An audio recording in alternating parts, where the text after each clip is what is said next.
नमस्कार दोस्तों। तो गाइस, जैसा कि आपको पता है कि एग्ज़ाम 12th के होंगे, तो आज से हम स्टार्ट कर रहे हैं सिर्फ एमसीक्यूज़ की सीरीज़।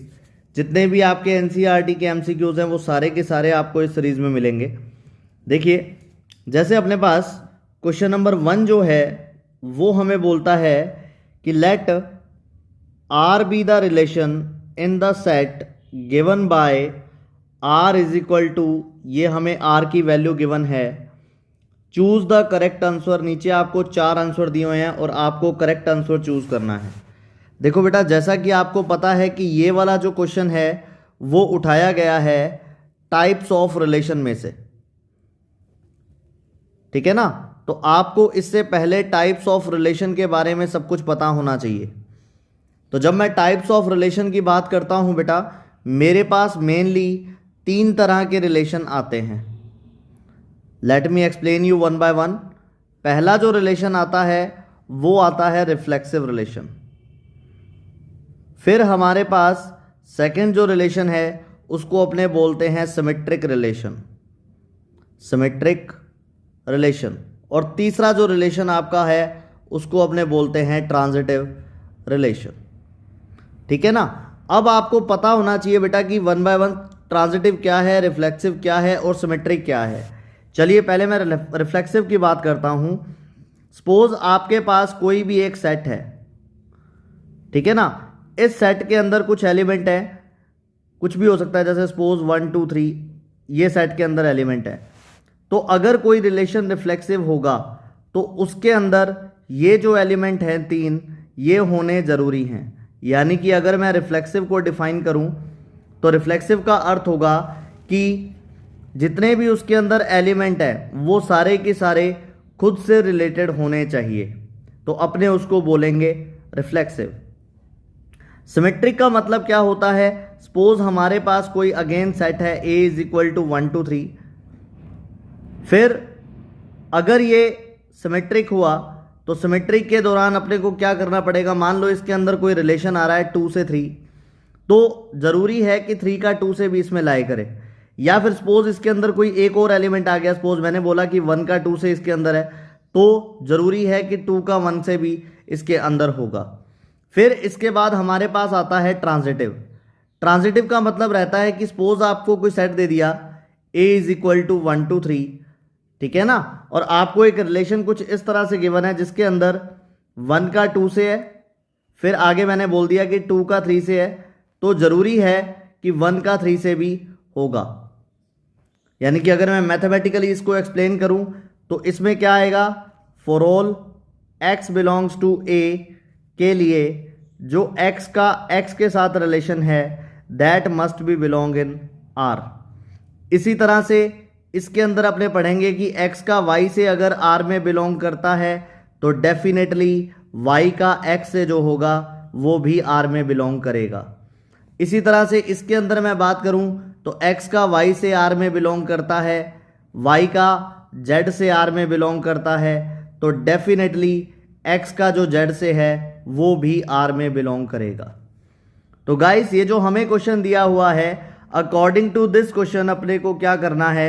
एक आपको सेट दे दिया, like let me change the colour. जैसे आपको एक सेट दिया हुआ है बेटा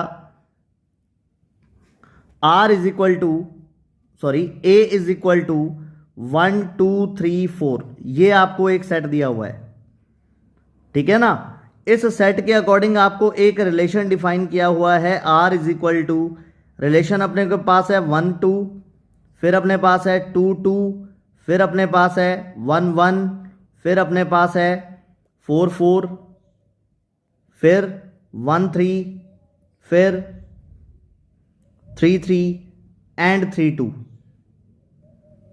3 2, ठीक है ना।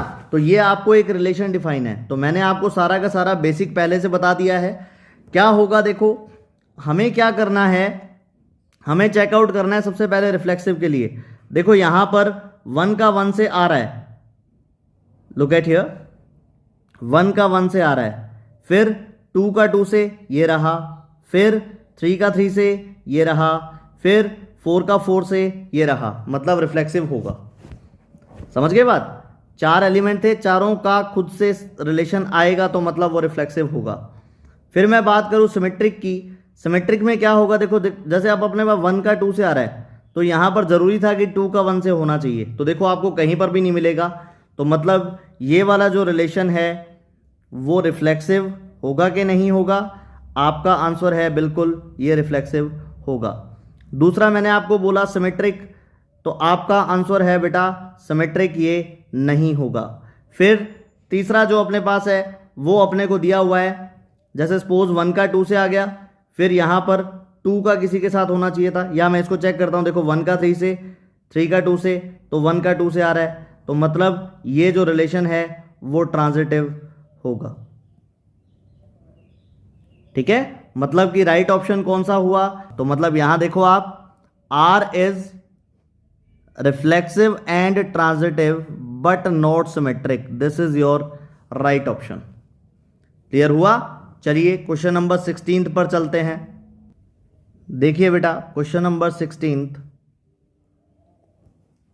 Late R be the relation in the set N। देखो सबसे पहले अपने को एक सेट गिवन है, सेट किसका? सेट गिवन है N, N मीन टू से नेचुरल नंबर, ये आपको एक सेट गिवन है। चलिए आगे बढ़ते हैं। फिर आपको क्या कर रखा है, एक रिलेशन भी गिवन है बेटा, यहां पर एक रिलेशन गिवन है दैट इज R, R की वैल्यू गिवन है ए बी, फिर A is equal to B minus 2, B greater than 6, ये दिया हुआ है। ठीक है, तो आपको बताना है कि नीचे वालों में से सही आंसर कौन सा है। 4 ऑप्शन आपको गिवन है। देखिए 1 बाय 1 अपने चेक करते हैं। रिफ्लेक्सिव, सिमेट्रिक और ट्रांजिटिव की डिटेल में आपको बता चुका हूं, अगर उसकी कोई ज़रूरत पड़ी तो अपने को। सबसे पहले देखो 2, 4 बिलोंग करता है R में, पहला ऑप्शन। दूसरा ऑप्शन अपने को दे रखा है 3, 8 बिलोंग करता है R में। तीसरा ऑप्शन अपने को दे रखा है 6, 8 बिलोंग करता है R में। फिर चौथा ऑप्शन अपने को दे रखा है 8, 7 बिलोंग करता है R में। तो देखो बेटा, अगर आपने क्वेश्चन को ढंग से पढ़ा है तो आपको आंसर आराम से मिल जाएगा। देखो यहां पर ये बोल रहा है कि B की जो वैल्यू है ना वो ग्रेटर देन 6 है, तो अगर आपका B ग्रेटर देन 6 है तो ये वाला ऑप्शन तो वैसे गलत हो गया, क्योंकि यहां पर B ये रहा और B की वैल्यू 4 आ रही है, तो ये वाला जो ऑप्शन है वो गलत हो गया। समझ गए?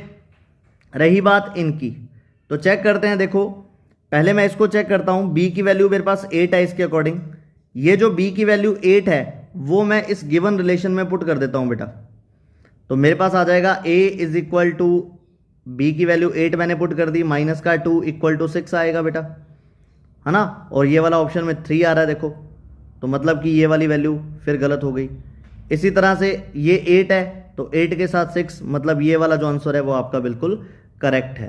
और जब आप ये वाला पुट करके देखेंगे तो ये भी फॉल्स आएगा। देखो मैं आपको चेक करवा देता हूँ, B की वैल्यू मैंने 7 पुट की, सपोज जैसे मैं B की वैल्यू 7 पुट करता हूँ तो A इज इक्वल टू अपने पास 7 माइनस 2 बनेगा, दैट इज 5।